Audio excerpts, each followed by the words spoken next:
अस्सलाम वालेकुम जी, आप लोग देख रहे हैं चैंपियंस ट्रॉफी हंगामा। This is your host Isma Aslam और स्टूडियो में मुझे ज्वाइन किया है our skipper former chief selector Inzamam ul Haq, और हमें स्काइप से वे लिंक ज्वाइन करेंगे स्पेन के जादूगर सकलैन मुश्ताक। उनसे हमने बात करनी है। आज दूसरा मैच चैंपियंस ट्रॉफी के इस इवेंट में खेला गया, जो कि खेला गया बांग्लादेश वर्सेस इंडिया, और इंडिया ने ये मैच 6 विकेट से जीत लिया है। काफ़ी इंटरेस्टिंग मैच था, was a roller coaster ride for both the teams. इस पर हमने बात करनी है, लेकिन पहले एक इंपॉर्टेंट चीज़ है जो मैं डिस्कस करना चाहूँगी, वो है लोगो इशू। काफ़ी सारे लोगों ने आज नोटिस किया होगा, कल जो मैच खेला गया पाकिस्तान वर्सेज न्यूजीलैंड, स्क्रीन के टॉप राइट कॉर्नर पे जो लोगो चल रहा होता है उसके नीचे आपने देखा होगा कि चैंपियंस ट्रॉफी का जो लोगो है उसके पीछे पाकिस्तान लिखा हुआ था। लेकिन आज जो मैच खेला गया दुबई इंटरनेशनल स्टेडियम में, उसके जो लोगो चल रहा था स्क्रीन के टॉप राइट पे, उसमें हमने देखा कि पाकिस्तान का नाम नहीं था।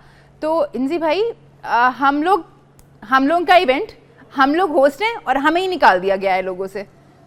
नहीं, ये अजीब सी चीज़ है। और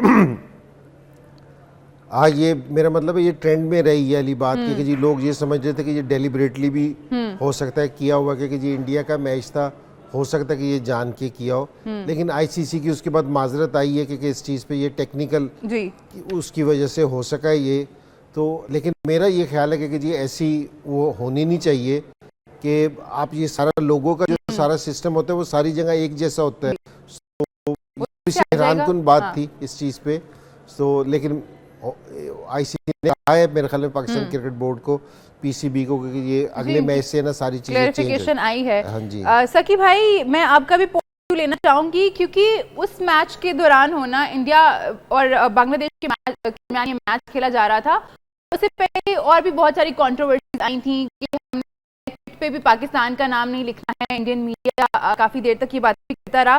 तो फिर हम क्या मान लें कि ये डेलिबरेटली नहीं था? सकी भाई, मुझे सुन पा रहे हैं? सकी भाई, शायद मेरी आवाज आ रही है आपको? आवाज आ रही है मेरी? जी सकी भाई, मैं सुन पा रही हूँ। मैं लोगों के बारे में आपसे बात करना चाह रही थी, जो आज हमने देखी है, और आईसीसी की तरफ से जो है वो क्लैरिफिकेशन भी आई है कि ये टेक्निकल इशू की वजह से हुआ है, ऐसा डेलिबरेटली नहीं किया गया। लेकिन सवाल मैं आपसे करना चाह रही थी कि हमने कुछ टाइम पहले ये भी सुना था, इंडियन मीडिया की तरफ से कहा जा रहा था कि हमें जो इंडिया की किट बनानी है उसमें भी पाकिस्तान का नाम नहीं लिखना। तो फिर उन्हीं के मैच के दौरान इस तरह से हमने देखा कि लोगो चेंज हुआ। तो क्या आपको लगता है कि ये डेलिबरेटली नहीं था?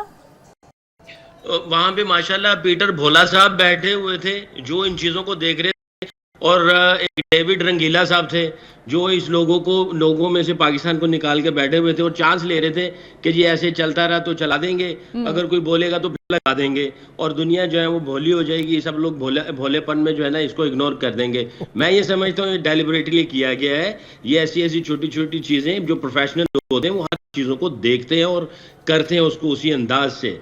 और मैं ये समझता हूँ कि ये बहुत बड़ा ब्लंडर मारा है इन्होंने। बाद में उन्होंने सॉरी कर दिया है, बट उन्होंने ये जो जैसी भी हरकत की है, आई थिंक ये अनएक्सेप्टेबल थी, और इस तरह की हरकत होनी नहीं, क्योंकि जब पता चल रहा है आपको डे वन से कि भाई इंडिया इधर नहीं आना चाहती, इंडिया उधर खेलेगी, फ्लैग का चक्कर हुआ, फलानी चीजें हुई, और फिर साथ में लोगों का चक्कर हुआ, तो ये जब एक दफा कोई चीज हो जाती है, जो प्रोफेशनल ऑर्गेनाइजेशंस होती हैं, जब उनके सामने एक कहीं से भी कोई ऐसा हिंट उनको मिल जाता है, तो वो कोशिश करते हैं, उनकी चेकलिस्ट बनी होती है कि 1 to Z 1 से 100 जितने भी पॉइंट्स हैं उन सबको क्लियर करते हैं, मेक श्योर करते हैं। तो मैं ये समझता हूँ जैसे मैंने पहले कहा, कुछ डेविड भोला साहब और पीटर रंगीला साहब कोई ऐसे होंगे जो हमें भोला बनाने की कोशिश कर रहे थे। अनएक्सेप्टेबल है जो है ना, ये उनकी तरफ से जो भी अमल हुआ अनएक्सेप्टेबल होना चाहिए ये। ठीक है, लेकिन दिल जो है ना वो लगता है कहीं ना कहीं अभी तक बड़ा नहीं है। उसमें जो है हम देखते हैं कि छोटी छोटी बातों को लेकर ना बड़ा बड़ा इशू क्रिएट करने की कोशिश की जाती है। अब हम आ जाते हैं जी मैच की तरफ, कि आज दुबई इंटरनेशनल स्टेडियम में खेला गया, वाज इंडिया वर्सेस बांग्लादेश, और काफ़ी अच्छी फाइट हमें दिखाई दी बांग्लादेश की जानिब से। लेकिन ये मैच जो है वो इंडिया ने 6 विकेट से जीत लिया 46.3 ओवर्स में। टारगेट था 229 का, जो कि जो है अचीव कर लिया गया था। इंजी भाई, हमने देखा बांग्लादेश जब बैटिंग करने आए तो विकेट्स बहुत जल्दी गिरती चली गई, और एक टाइम पे 5 खिलाड़ी जो थे वो आउट हो चुके थे 35 रन पे। लग रहा था कि मैच बहुत ही जल्दी खत्म हो जाएगा, बट फिर भी मैच किया उन्होंने 49.4 ओवर्स तक खेलना। और जो स्पेशल पार्टनरशिप थी आज जेकर अली और तौहीद हिरडोई की 154 रन की, उसने काफ़ी हेल्प किया बांग्लादेश को एक रिस्पेक्टेबल टोटल जो है वो बोर्ड पे लगाने में। नहीं, जितना उन्होंने टोटल लगाया था ना, तो ये उसके हिसाब से फाइट की है पूरी, ठीक है। अगर कहीं वो एक दो इंडिया के कैचेस ड्रॉप ना होते और कुछ रन आउट के चांसेस मिस ना होते, तो मेरे ख्याल में और भी क्लोज मैच हो सकता था, और भी दूर जा सकता था। अब भी कोई मेरे ख्याल में 20 बॉल पहले मैच खत्म हुआ है, तो और भी करीब जा सकता था मैच। तो बांग्लादेश वालों ने गिव अप नहीं किया। जो सारों से अच्छी चीज देखने में आई ना, कि जिस टाइम उनके 5 खिलाड़ी आउट भी हो गए थे ना, तो उन्होंने गिव अप नहीं किया। उनके जहन में एक टारगेट था, वो उसके अपने हिसाब से खेलते रहे उधर जाके, ठीक है। और जिस टाइम वो, और दूसरी स्पेशल चीज ये थी कि जिस टाइम वो बॉलिंग करने वो आए ना, तो उन्होंने 228 स्कोरों को नहीं देखा। उनकी अगर आप बॉडी लैंग्वेज देखती तो बड़े वो बिल्कुल थे कि जी हम इसको डिफेंड करेंगे, और उन्होंने पूरा डिफेंड किया। तो आप और मैं अभी बीच में पहले भी बात कर रहे थे कि हम बांग्लादेश को जरा लाइट समझ रहे थे कि, तो मेरे ख्याल में पाक जिस तरह की, और स्पेशली जिस तरह के उनके स्पिनर्स ने बॉलिंग की है ना, तो मेरे ख्याल में कि जी पाकिस्तान को अब बांग्लादेश से भी जो मैच है बड़ा सीरियस सोचना पड़ेगा कि जी हम इनके खिलाफ भी, क्योंकि हम अभी ये सोच रहे थे कि जी अगर इंडिया से मैच रन रेट की जरूरत पड़े तो हमें ना जरा तेज बनाए, तो भी हमें सोचना पड़ेगा खेलते वक्त।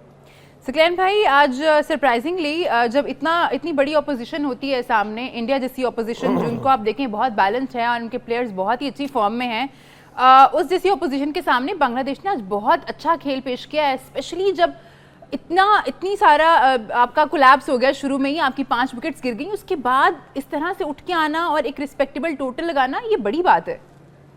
आउटस्टैंडिंग किस्म का उन्होंने एटीट्यूड और माइंडसेट और इंटेंट का जो है ना उन्होंने डिस्प्ले किया है बांग्लादेशियों ने। यानी आप ये देखें 5वें नंबर पे आने वाले ने 5 for 35 था, और 5वें नंबर पे आने वाले ने जो 100 किया है, और जो उसने स्ट्राइक रेट को मेंटेन रखा है, 118 गेंदों पे 100 किया है, और जिस अंदाज की उसने स्ट्रोक लगाए हैं, एक होता है कि आप गंदे गेंदों को शॉट लगा रहे होते हैं, यानी चौके वाले को चौका, छक्के वाले को छक्का।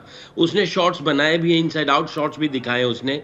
उसका जो क्रीज के ऊपर जो उसका कंट्रोल था, जिसने 100 बनाया तौहीद ने, और जिस अंदाज से वो खेल रहा था, ऐसा लग रहा था कि वो इनको बहुत ही एक आम सी टीम लेके जा रहा है, और सिचुएशन को नहीं देख रहा था, वो अपनी गेम को देख रहा था। उसका माइंडसेट, उसकी इंटेंट, उसका जो एटीट्यूड था वो डिफरेंट था। और 7वें नंबर पे आने वाले ने भी 68 रन जो बनाए हैं, यानी 5 for 35 से वो कहां से कहां लेके चले गए हैं। आई थिंक इट्स ऑल, जैसे इंजी भाई अक्सर कहते हैं, और हर खिलाड़ी ये कहेगा कि माइंड गेम है। बट ठीक है, आपका अगर मोमेंटम या सिचुएशन आपके हाथ में नहीं है, अगर आपने दिमाग से नहीं हार मानी है, दिमाग से अगर आपने फोकस हटाया नहीं है, तो अगर आप जहन बना हुआ है कि आप कर सकते हो, आप कर सकते हो। हार और जीत दिमाग में है, कहीं और नहीं है।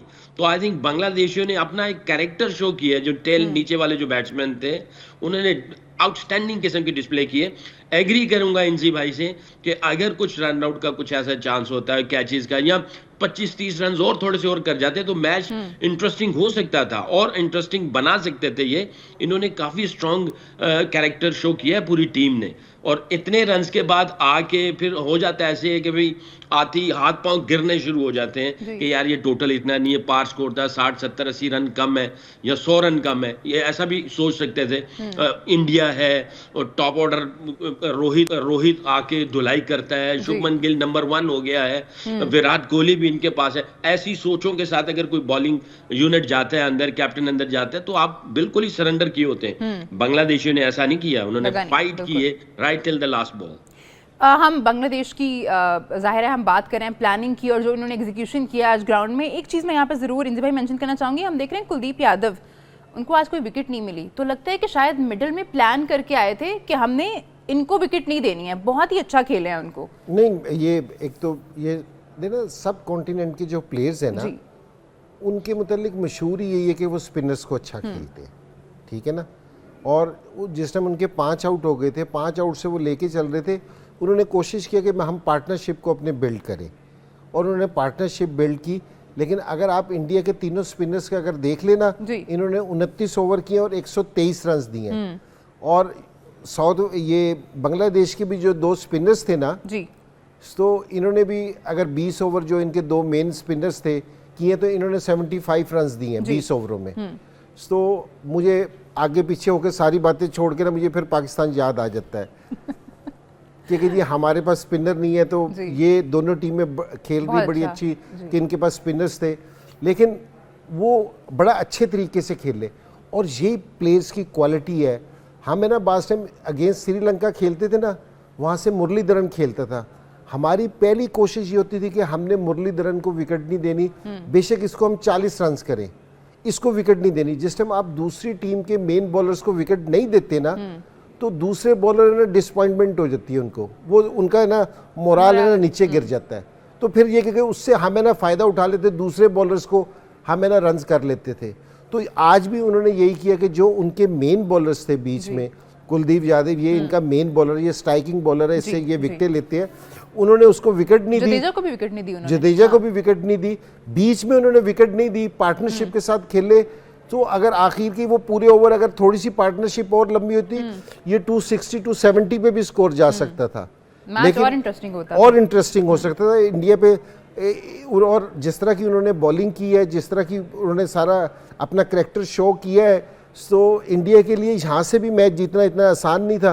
अगर आप मैच के दौरान देखते कि इंडिया ड्रेसिंग रूम में ना थोड़ी सी वरीज आपको नज़र आई थी एक टाइम पे, तो ठीक है, लेकिन इंडिया बड़ी टीम है, वो इस कंडीशंस में अच्छा खेलते हैं, उनके बड़े एक्सपीरियंस बैटिंग, उनकी स्पेशली बहुत एक्सपीरियंस बैटिंग है, तो वो इस सिचुएशन से निकल गए।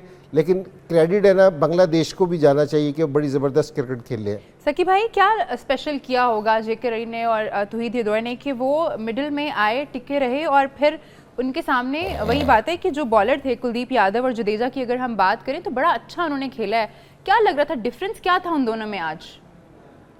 इंटेलिजेंट क्रिकेट, इंटेलिजेंट क्रिकेट खेली उन्होंने। उनको पता था कि इनके साथ किस तरह की क्रिकेट खेली जाएगी, सिचुएशंस क्या है, ओवरऑल टीम की कंडीशंस क्या है, पिच की कंडीशन क्या है, बॉलर की स्किल्स क्या है, और उस वक्त ये कहाँ तक लेके जा सकते हैं, आई थिंक टोटल कहाँ तक लेके जा सकते हैं। तो आई थिंक बहुत ही इंटेलिजेंट क्रिकेट खेली उन्होंने।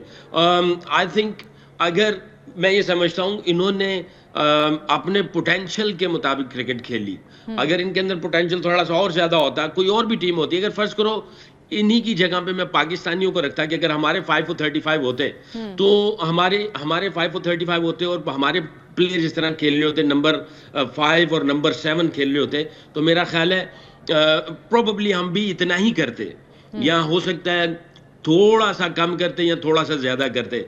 बांग्लादेश की टीम टेबल पे मेरा ख्याल है 7वें नंबर पे है, और टेबल की जो नंबर 1 और 2 की टीम के साथ वो मैच खेल रही है, और वो इस तरह का रिजल्ट्स प्रोड्यूस कर रहे हैं और इस तरह के रन्स लेके आ रहे हैं। ये शो करता है कि उनकी अवेयरनेस कितनी थी, कितने इंटेलिजेंट थे, कन्विक्शन थी और बिल्कुल क्लैरिटी थी कि किस तरीके से जो है वो टोटल को 200 प्लस तक लेके गए हैं। ठीक है, अगर इनके अंदर स्किल्स थोड़ी और ज्यादा होती, कॉन्फिडेंस लेवल कुछ और होता, टेबल पे ये कुछ और बैठे होते हैं, यानी नंबर 2 नंबर 3, तो शायद 250 पौने 300 करते। तो आई थिंक आउटस्टैंडिंग किस्म का कैरेक्टर शो किया इन्होंने आज। तौहीद हिदोय की इनिंग के बारे में और जो कमाल की पार्टनरशिप आज की है जेकर अली और तौहीद हिदोय ने, सकी भाई का एक पॉइंट ऑफ व्यू था, उनका कहना था कि अगर हमारी सिचुएशन ये होती कि हम 5 पे 35 रन हैं और 5 विकेट्स गिर चुके हैं, तो शायद हम इनसे थोड़ा सा ज़्यादा रन करते या थोड़े से कम करते। मैं आपका भी पॉइंट ऑफ व्यू लेना चाहूँगी, अगर हमारी खुदा न खास्ता ऐसी कभी सिचुएशन हो जाए तो फिर आपको क्या लगता है क्या होता? अभी इस चैंपियंस ट्रॉफी में तो ये वाली सिचुएशन ना लेके आए तो ज़्यादा बेहतर है कि हमारे पास अब सारी चीज़ों के बावजूद भी हमारी उम्मीदें अब भी पाकिस्तान टीम से हैं। बिल्कुल, कि जी पाकिस्तान टीम है ना, इंडिया को भी इंशाल्लाह हराएगी, बांग्लादेश को भी हराएगी। और ये एक अगर फॉर्मेट पे ज़रा थोड़ा सा गौर किया जाए ना, कि आप आज से पाकिस्तान सिर्फ 4 मैच जीते तो चैंपियन हो जाएगा। बिल्कुल, कि बिल्कुल सिंपल सा है कि इसका पहुंचने का ना, कि यहाँ 3 में से आपके पास एक गुंजाइश है मैच हारने की, तो आप बड़ा आसान है कि अगर आप 3 से 4 मैच खेलते हैं तो आप 2 मैच जीतते हैं सेमीफाइनल खेलते हैं, 3 मैच जीतते हैं तो फाइनल खेलते हैं। तो अभी हमें उम्मीद है इस चीज़ की। बिल्कुल, बिल्कुल। तो अगर जितना पाकिस्तान खेल रहा है, जिस तरह अगर कहीं खुदा ना खास्ता पाकिस्तान की वाली पोजीशन हो गई, तो सकलैन ने तो बहुत अच्छे मार्क्स दिए हैं कि जी ये कर लेते हम इतना कर लेते, तो लेकिन हमारे लिए मुश्किल हो जाता है क्योंकि हमारी टीम पहले बहुत ज़्यादा अंडर प्रेशर आई हुई है क्योंकि जी हम खेल रहे हैं, क्योंकि जी उधर से, तो मुश्किल हमारे लिए होता है इस चीज़ का। लेकिन पाकिस्तान है, हमने 390 पे आउट होने के बाद 352 भी चेस कर लिया था, अभी हाल ही में किया तो अभी हाल ही में किया है। तो इसलिए कि एक मैं सारों से ये है कि जी हम नाउमीद नहीं होना चाहिए हमें अपनी टीम बस से। जज्बाती लोग हैं ना, हम जीत जज्बाती गए तो लोग बस हैं, फिर जीत हम गए चाहते हैं कि तो हम तो अब है अब ना, जीत जाएंगे ट्रॉफी। हम है ना 27 तारीख तक है ना हमारी उम्मीदें अपनी टीम के साथ हैं कि जी पाकिस्तान टीम है ना इंशाल्लाह सेमीफाइनल में आएगी, फाइनल खेलेगी।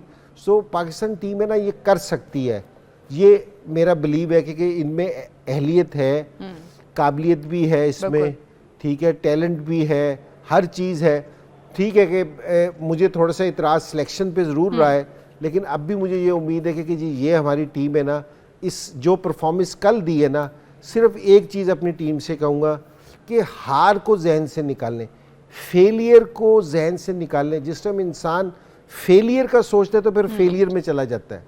फेलियर को निकाल के आप दिलेर क्रिकेट खेल लें। अगर कल भी पाकिस्तान दिलेर क्रिकेट खेलते ना, आज पाकिस्तान टीम पे क्रिटिसाइज हुआ है और पुराने प्लेयर्स ने भी किया, हमने भी कही है, लेकिन अगर पाकिस्तान टीम दिलेर क्रिकेट खेल रही होती ना कि जी दिलेरी के साथ खेल रही होती, अगर हार भी जाते तो अफसोस ज़रूर होना था हारने का, लेकिन क्रिटिसिज्म नहीं होना था पाकिस्तान टीम पे।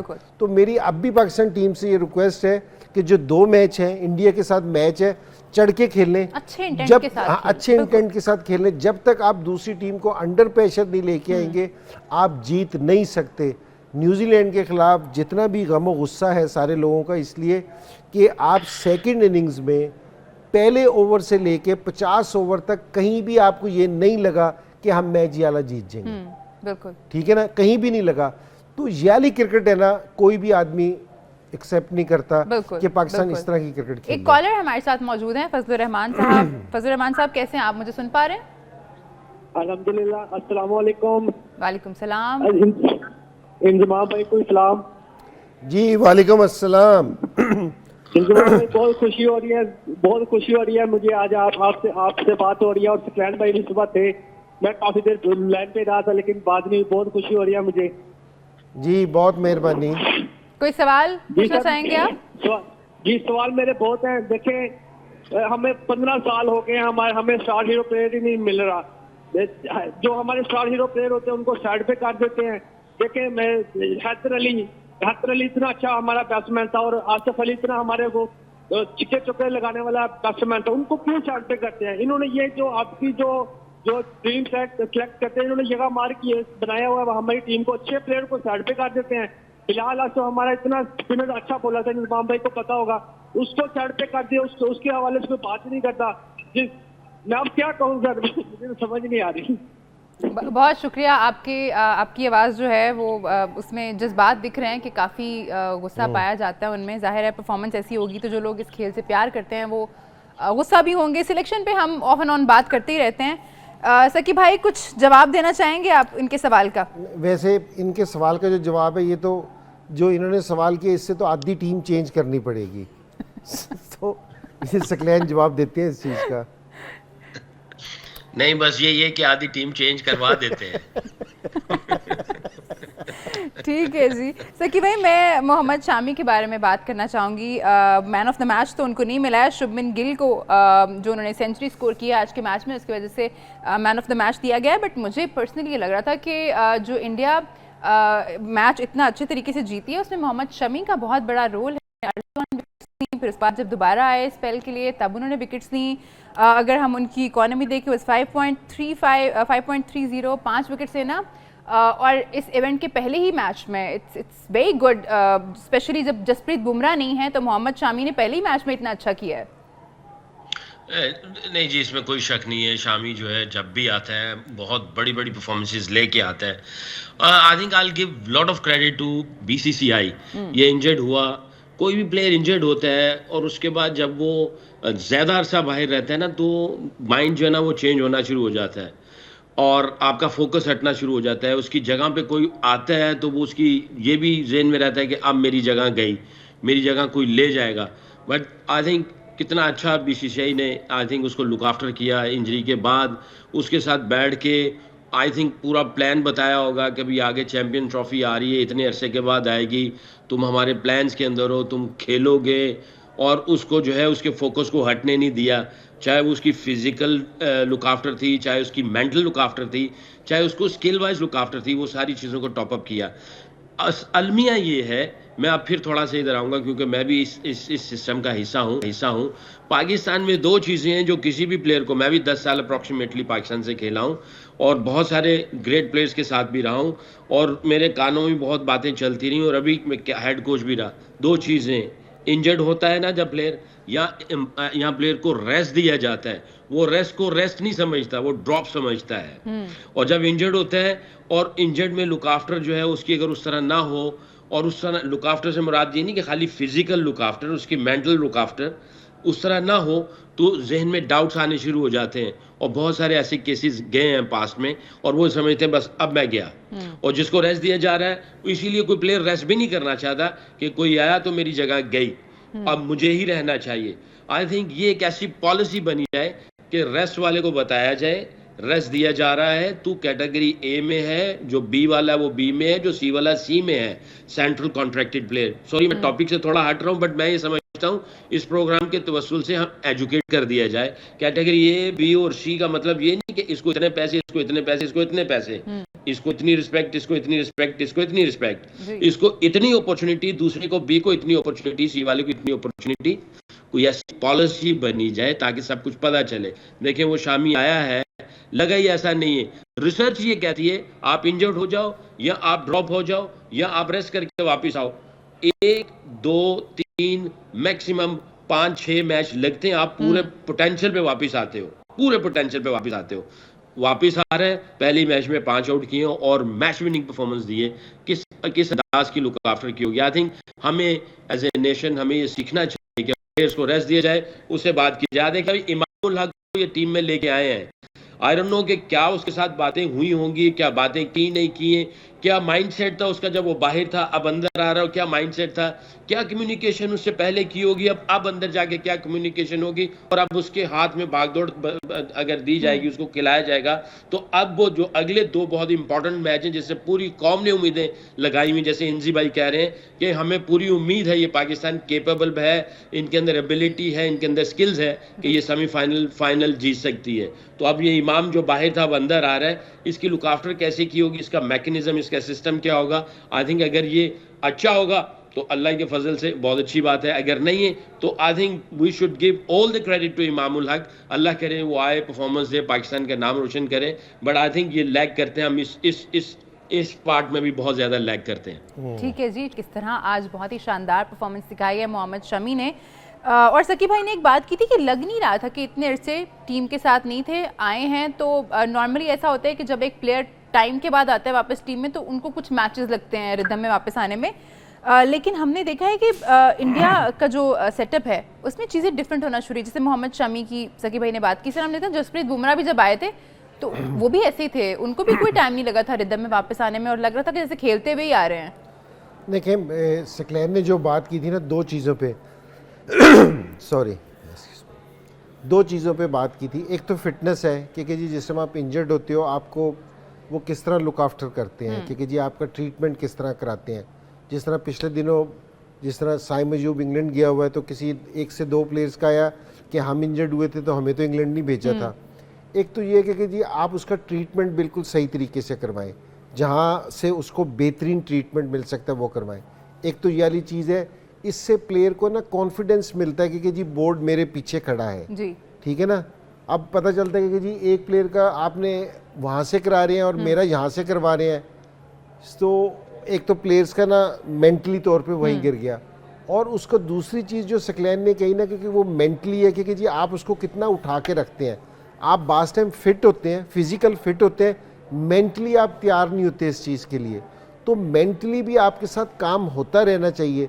जो वहाँ एकेडमी है, जो सारी चीज़ें हैं और आपके साथ जो टीम के लोग हैं वो टच में रहते हैं कि हमें आपकी ज़रूरत है कि जी आपको किसी चीज़ की, तो आपको मेंटली भी अप रखते हैं। तो जिस टाइम आप कम बैक करते हैं ना तो आपको उतनी मुश्किल नहीं होती कम बैक करने के लिए जितनी किसी दूसरे को होती है जिसको यार लुक आफ्टर ना किया जाए। तो ये बड़ी अच्छी चीज़ है। अगर हमारे में ये वाली चीज़ है, इज़ अबाउट टाइम कि अब पाकिस्तान में भी ये वाली चीज़ें आनी चाहिए कि जी हमारे प्लेयर्स को लुक आफ्टर करना चाहिए कि जी जो कम बैक करे तो अभी जिस तरह ये वाली मिसाल आपने शमी की दी है, यही मिसाल हमने 1 से 2 दिन पहले बात की थी, शाहीन की थी, हारिस रऊफ की थी, नसीम शाह की थी, कि जिस टाइम इन्होंने कम बैक किया तो ये एक 145 से 135 पे आ गए थे। ठीक है, क्योंकि जी कहीं कोई प्रॉब्लम है रही है कि हमारे बॉलर्स की वाला मेंटल लेवल नहीं रहा, क्योंकि जी वो चीज़ है ना, अब हम लैग करते हैं और अब क्रिकेट इतनी एडवांस हो गई है, आप किसी एक चीज़ को मिस करेंगे ना तो आप फिर कैच नहीं कर सकते दूसरी टीम को जी। तो अब मार्जिन ज़रा थोड़ा है, तो हमें याले स्टैंडर्ड्स अपने ना हाई ज़रूर करने पड़ेंगे अब।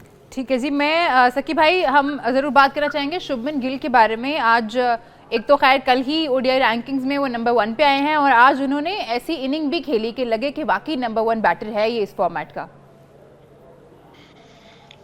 बेशक जी, जिस तरह नंबर 1 आना आसान नहीं है, इट्स अ जर्नी, और एक इनिंग्स के साथ नहीं होता कि आपने एक इनिंग्स खेली और नंबर 1 हो गए। नंबर 1 यानी पूरा साल आप परफॉर्मेंस ऐसी देते हैं जिसके बाद जाके आप रैंकिंग में जाके नंबर 1 चले जाते हैं, और फिर आप उस पूरे साल के अंदर मुख्तलिफ ऑपोजिशन, मुख्तलिफ कंडीशंस के साथ चलते हैं। यानी आपका पूरा फोकस, आपका डेडिकेशन, आपका डिसिप्लिन, आपका एटीट्यूड, आपकी प्रैक्टिसेस, आपके वर्क एथिक्स, ये सारे साथ में अटैच होते हैं, और फिर आपकी कंसिस्टेंसी परफॉर्मेंस के अंदर और कितने आप कंसिस्टेंट परफॉर्मेंस दे रहे हैं, और ये सारी चीज़ें जब आप बॉक्सेस को टिक करते हैं फिर जाके नंबर 1 होते हैं।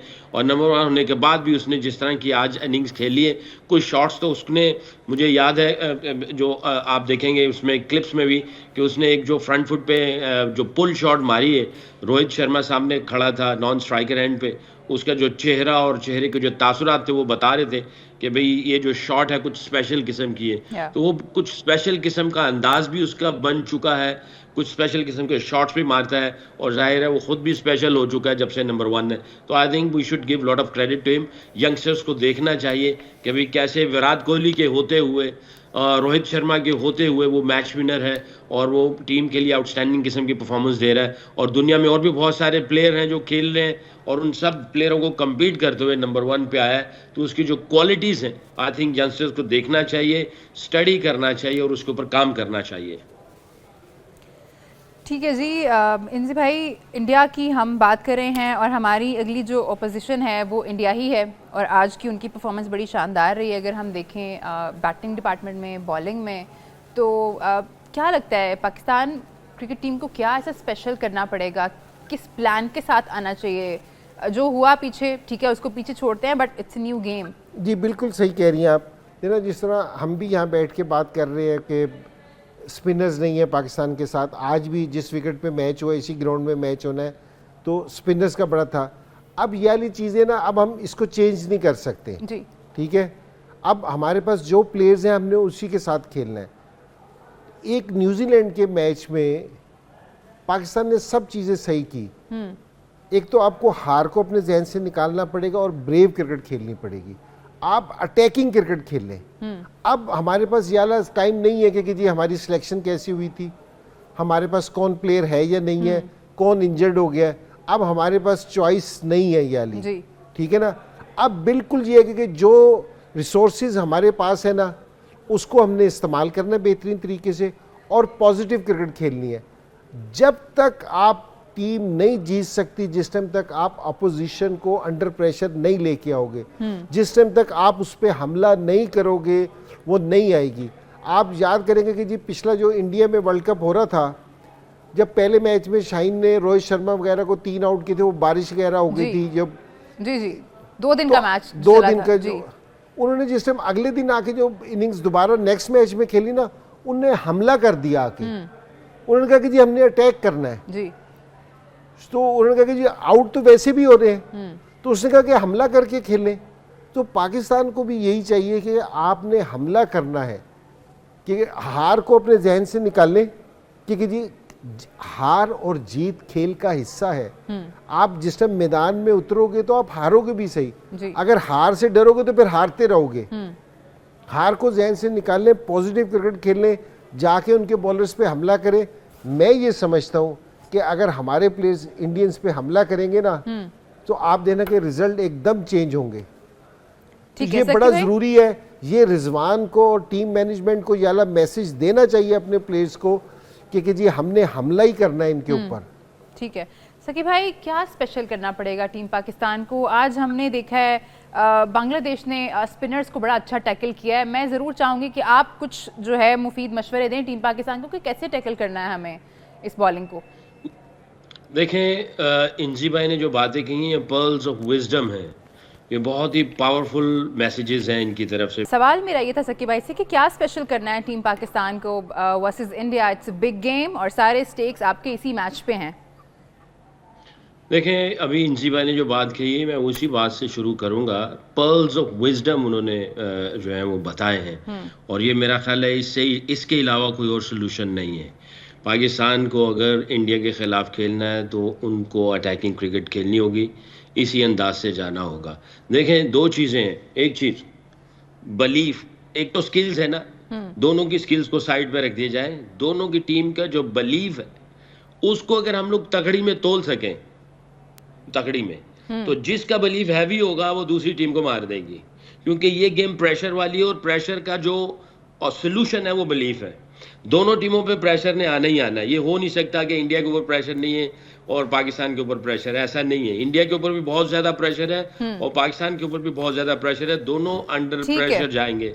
अब इन प्रेशर का जो तोड़ है वो बिलीफ है।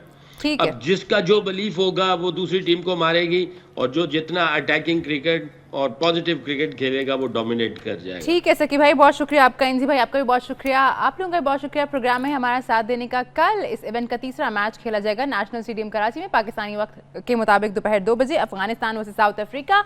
और कल हमारी आपकी इसी शो में मुलाकात होगी दोपहर 1 बजे। अपना बहुत ख्याल रखिए। अल्लाह हाफिज।